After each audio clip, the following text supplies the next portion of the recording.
अस्सलाम वालेकुम। खबरें ये आ रही हैं कि पाकिस्तान क्रिकेट टीम के हेड कोच माइक हैसन ने पाकिस्तान क्रिकेट टीम के 4 इंपॉर्टेंट प्लेयर से राब्ता किया है और यूं कहें कि किस्म का उन्होंने यू टर्न लिया है। उन्होंने उन 4 क्रिकेटर्स को ग्रीन सिग्नल दिया है अपकमिंग पाकिस्तान टूर्स के लिए। किस प्लेयर को किस सीरीज में शामिल करने का उन्होंने वादा किया है, क्या उन्हें रोड मैप दिया गया है, ये 4 क्रिकेटर्स कौन से हैं, इसकी डिटेल में आपसे इस वीडियो में शेयर करने जा रहा हूं।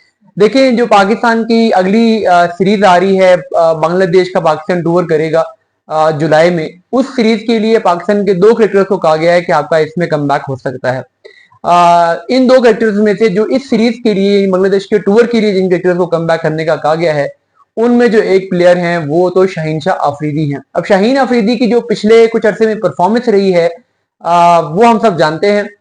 पीएसएल में आल्दो के उन्होंने पीएसएल जीता एज कैप्टन। 2 पीएसएल वो जीत चुके हैं।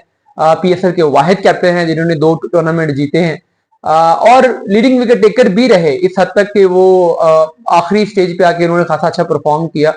शुरू के पीएसएल के मैचेस उनके इतने अच्छे नहीं गए थे, लेकिन जो कुछ प्रॉब्लम शाहीन के साथ हैं वो स्टिल परसिस्ट कर रहे हैं। फॉर एग्जांपल, नई गेंद पे उस तरीके से आउट नहीं हो पा रहे, स्विंग नहीं हो पा रही।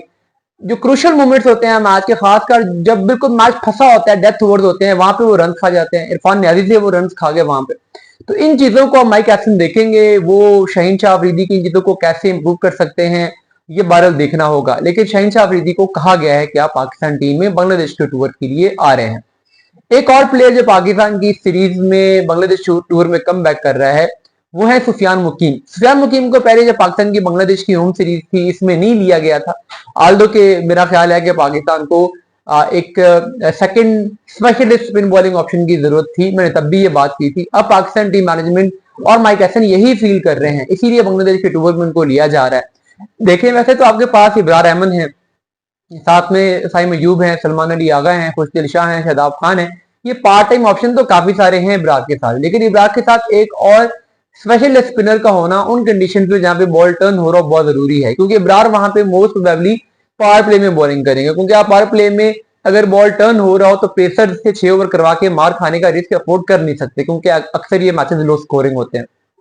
तो वहां पर अगर इब्रार आके ऊपर से बॉलिंग करते हैं तो फिर जो मिडिल ओवर्स होंगे उनमें पाकिस्तान को बॉलिंग करने के लिए एक और स्पिन बॉलिंग ऑप्शन चाहिए होगी, और उसके लिए सुफियान वकीम से बेहतर ऑप्शन पाकिस्तान में इस वक्त तक तो कम से कम नहीं है। जैसे सुफियान वकीम की हाइट है, जैसे वो लूप बनाते हैं, जैसे वो बॉल को टर्न करते हैं, फिर जो इनका एक डिफरेंट एंगल है बाकी स्पिनर्स के मुकाबले में, यही बात है कि उनको चाइना मैन बोला जाता है, ये चीजें वो प्रोवाइड करते हैं। तो इसलिए होपफुली अब उनको बांग्लादेश सीरीज में जब सिलेक्ट किया जाएगा तो वहां पे उन्हें मैचेस भी दिए जाएंगे। पाकिस्तान के लिए तो जब भी उन्हें चांस दिया गया उन्होंने परफॉर्म किया है। जल्मी के लिए 1-2 बुरे मैचेस की बेस पे उन्हें ड्रॉप कर देना अनफेयर था इस सीरीज में। बहरहाल अब उनसे बात किया है माइक हैसन ने, उनको कहा गया है हम आपको बांग्लादेश लेके जा रहे हैं, रेडी हो जाए, फिक्र ना करें। उसके बाद जो तीसरा नाम है वो देखें, अब पाकिस्तान ने आगे टूर करना है वेस्ट इंडीज का। बांग्लादेश के टूर के बाद जब पाकिस्तान वेस्ट इंडीज का टूर करेगा तो वहां पे पिचेस थोड़ी सी टफ होनी है। उन टफ पिचेस पे पाकिस्तान के बैटर्स स्ट्रगल करते रहे हैं। अभी जब पाकिस्तान गया था, यूएसए गया था, क्योंकि वेस्ट इंडीज का टूर बेसिकली तो यूएसए का टूर है, वहां पाकिस्तान ने वेस्ट इंडीज से मैचेस खेलने हैं। तो जब पाकिस्तान की टीम वहां पे गई थी, पाकिस्तान की टीम वहां पे खेली थी पहले भी यूएसए में, तो पाकिस्तान टीम ने वहां पे स्ट्रगल किया था। अब इस स्ट्रगलिंग पिचेस पे पाकिस्तान अगर सारे जूनियर बैटर लेके जाता है तो थोड़ा सा रिस्क है। और सलमान अली आगा की अगर आप स्टेटमेंट को इस कॉन्टेक्स्ट में देखें तो उन्होंने भी एग्जैक्टली यही बात की थी कि फ्लैट पिचेस में तो आप जूनियर प्लेयर को, यंग प्लेयर को, एनर्जेटिक प्लेयर को चांस दे सकते हो, बट जहां पे बॉल थोड़ा सा हिलेगा वहां पे आपको बाबर आजम जैसे बैट्समैन की जरूरत पेश आएगी जो कि कंसिस्टेंट हो, जो कि रन कर सकता।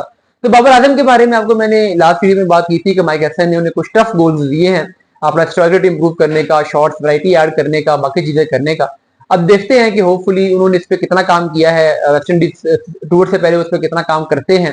तो अगर ये अपने वो गोल अचीव करेंगे तो वेस्ट इंडीज टूर के लिए बाबर आजम का कमबैक होगा, अदरवाइज फिर बाबर आजम के लिए मुश्किलात बढ़ भी सकती हैं। उसके बाद चौथा और आखिरी नाम जो है वो मोहम्मद रिजवान है। रिजवान को यह कहा गया है कि अभी तो पाकिस्तान की जो T20 सेटअप है उसमें उनके लिए उस तरीके से जगह नहीं बन पाएगी, लेकिन पाकिस्तान के ओडीआई सेटअप में और पाकिस्तान के टेस्ट सेटअप में रिजवान अपनी जगह बरकरार रखेंगे, पाकिस्तान के लिए खेलते रहेंगे। और T20 में भी उनको ये कहा गया है कि हम आपको ऑल टुगेदर मुकम्मल तौर पर डिस्कार्ड नहीं कर रहे हैं, हम एक ऑप्शन के तौर पर आपको रखेंगे। अगर हमारे पास यंग कीपर बैट्समैन तैयार नहीं हो पाते, आईसीसी इवेंट आ जाता है, एशिया कप आ जाता है, और अगर हमें आपकी जरूरत फील होती है तो हम आपको T20 में भी बुला सकते हैं, लेकिन मेरा नहीं ख्याल कि अब रिजवान को पाकिस्तान T20 में कभी बुलाएगा।